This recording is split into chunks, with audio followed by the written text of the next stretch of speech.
akan mengajak Anda untuk melihat bagaimana sesungguhnya korelasi antara kita belajar di perguruan tinggi dengan diterimanya kita atau mendapatkan pekerjaan. Intinya nggak nganggur gitu. Ini adalah datanya. Bagaimana ternyata lulusan perguruan tinggi itu nggak jaminan sama sekali bahwa bisa mendapatkan pekerjaan setelah lulus. Tentu kita tahu itu, tapi bagaimana sebetulnya angkanya? Nah ini data dari BPS, lulusan sarjana itu 495.143 orang. Lulusan diploma ada 193.547 orang.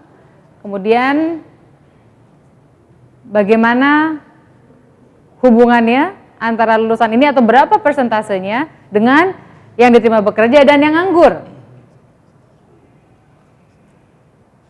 Ini adalah jumlah pengangguran lulusan perguruan tinggi. Tahun 2013 ada 619.288 orang dan tahun 2014 naik jadi 688.690 orang. Peningkatannya 9,5% per tahun. Angka yang menyedihkan, Prof. Edi, Pak Dramaning Tias. Kalau kita bicara tadi kan soal supply and demand juga, tapi ada faktor lain, ada faktor selain soal pekerjaan, tapi prestise juga gitu ya. Merasa lebih terhormat kalau punya gelar akademik, merasa marah kalau gelar akademiknya nggak disebutin dengan lengkap. Misalnya kalau dokter harus dokter bla bla bla bla. Apakah itu yang Prof. Edi perhatikan setidaknya dalam 10 tahun terakhir? Iya, saya kira inilah gambaran dari masyarakat kita yang lebih mengedepankan simbol-simbol daripada substansi. Sebetulnya kan ijazah itu hanya selembar kertas yang kita bisa buat sekejap ya, tanda tanganin ya, dan tidak ada apa-apanya. Nah, kalau kita betul-betul itu ijazahnya asli, kan ada sesuatu di balik ijazah itu, behind the certificate itu. Apa itu? Itu kompetensi, itu keterampilan, dan itu juga mungkin sikap, ya, moral, standar lah itu. Ya. Itu merupakan standar pendidikan kita gitu. Ya.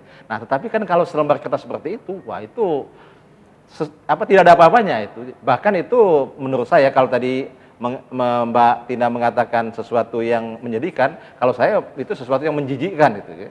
Terjadinya pemalsuan ijazah di kalangan komunitas akademik yang harusnya mereka berada di garda depan untuk mengamankan ya, hal-hal yang bersifat negatif itu. Dan ini kan menodain betul dunia pendidikan tinggi kita. Nah, oleh karena itulah saya betul-betul mendorong ya Pak Menteri kita ini yang luar biasa menurut saya ya berani melakukan itu untuk jangan mundur lagi. Ya. Jangan mundur lagi. Kita kejar sampai ke hulu hilirnya gitu ya. Hulunya iya, hilirnya iya supaya tidak terjadi lagi di dunia akademik kita ini. Kan menyedihkan pemalsuan dilakukan oleh lembaga pendidikan tinggi yang juga itu sebagian punya izin formal gitu kan. Dan ini kan membuat orang jadi berpikir tuh kan, memang benar kalau orang tambah pinter nggak mesti jadi tambah baik gitu ya. Mereka malah makin pinter ngakal-ngakalin gitu. Nah, itu dari sudut pandang bagaimana pemerintah bersikap. Cuman kan katakanlah sekarang udah ada ijazah palsu ketahuan. Menteri Pemberdayaan Aparatur Negara dan Reformasi Birokrasi sudah membuat edaran dan edarannya menyatakan bahwa kalau ada PNS pakai ijazah palsu maka dia dicopot dari jabatannya dan pangkatnya turun 1, tetapi nggak dipecat. Ya, ya. Buat sebagian orang ini bikin oke, ada sanksi terus nggak dipecat dengan alasan karena sudah mengabdi pada negara. Saya pengen tahu pandangan Pak Darmaning Tias dulu. Ya mungkin tidak semua ijazahnya, saya tidak tahu ya, apakah yang dijadikan dasar untuk tidak mecat itu ijazah terakhir atau bagaimana. Kalau misalnya dulu penerimaan, kan banyak pegawai kita ini, terutama yang sekarang usia 50-an, itu umumnya memulai karir dengan pendidikan SMA. Lalu mereka kuliah sambil bekerja. Nah mungkin ya, kalau dasarnya tidak mecat itu karena mungkin dulu ijazah masuknya bukan ijazah terakhir, mungkin bisa dimaklumi. Tetapi kalau itu pakai dasar ijazah terakhir yang dia masuk, ya saya kira harus tidak tegas. Jadi gitu. Misalnya ada lulusan S1 padahal ijazahnya palsu, itu pas masuk mutlak. Harusnya mutlak? Mutlak, kalau itu menurut saya mutlak.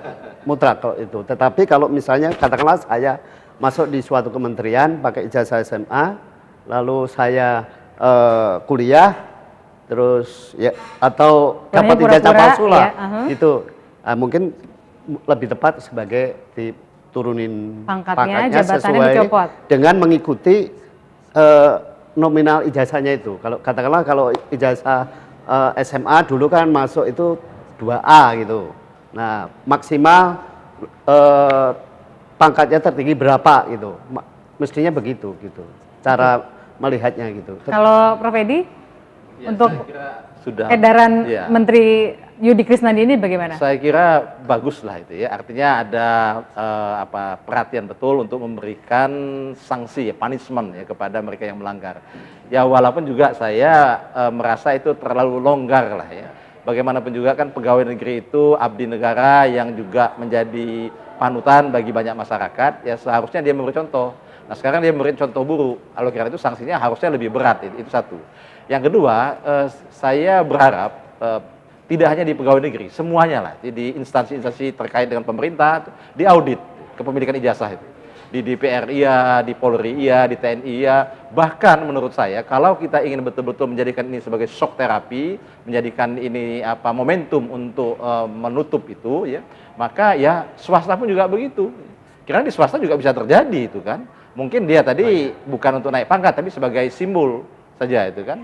Nah itu pun juga sudah menodai kan dunia akademik, mendegradasi gelar-gelar itu. Tadi menarik pada saat ada penekanan bahwa bukan cuma PNS tapi juga yang berhubungan dengan negara gitu ya. Baik itu DPR, TNI, Gubernur, Polri, bupati gitu kan. para kepala daerah gitu ya. Saya yakin dengan isu yang sedang hangat ini ada dua kelompok setidak-tidaknya. Kelompok yang kesal karena dia sudah kuliah mati-matian, kemudian tercoreng oleh oknum ini. Ada kelompok yang deg-degan karena takut ketahuan. Enggak, sebetulnya enggak. Menurut saya enggak. Gini, saya bilang enggak itu apa? Cuek kok yang kuliah beneran itu.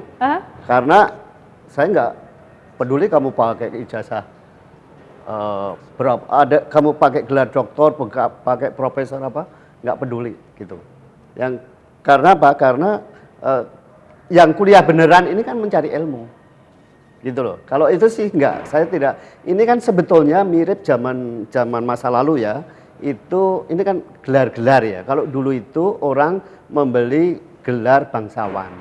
Raden, gitu loh. ya. Apakah yang tidak punya gelar bangsawan itu iri? Enggak, karena mereka tahu bahwa ini toh juga soal pembelian gitu loh. Jadi ini mirip sebetulnya, hanya kalau dulu itu gelar bangsawan, sekarang itu gelar gelar akademik, ijazah.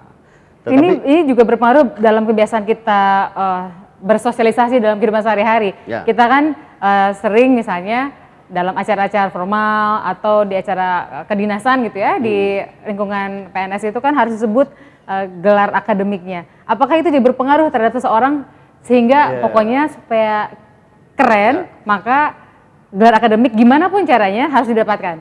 iya, tetapi justru itu yang harus kita koreksi. Jadi saya selalu mencontohkan Pak Fuad Hasan waktu jadi Menteri Pendidikan.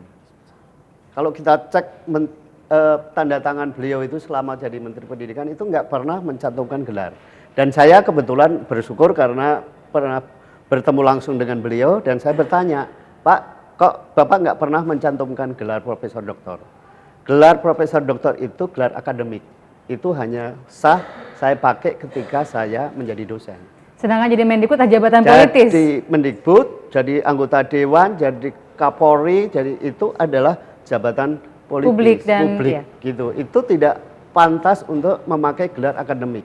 Apalagi kalau di kondangan perkawinan, di apa itu, saya kira nggak pas memakai jabatan gelar akademik. Jadi saya kira kalau kita mau menghilangkan itu selain ada penertiban-penertiban tadi juga bagaimana kita itu ya menempatkan jabatan akademik itu hanya di lingkungan akademik. Jadi jangan kemudian di kehidupan sosial atau di jabatan politik dan publik digunakan. Iya dong, itu harus. Saya sepakat dengan itu. Iya. Apalagi kalau di lingkungan jurnalis sih kita nggak ada masalah, apalagi di industri kreatif nggak peduli S1, S2, S3, yang penting hasil akhir karyanya kan. Kita akan lanjutkan dan saya belum sempat bacakan iNewsTVMobile.com bagaimana komentar Anda, tapi kami terus loh menunggu komentar yang Anda sampaikan atau ada pertanyaan kepada Prof. Edi atau Pak Darmaning Tias terkait dengan ijazah palsu. Kami segera kembali tetap di Talk to iNews.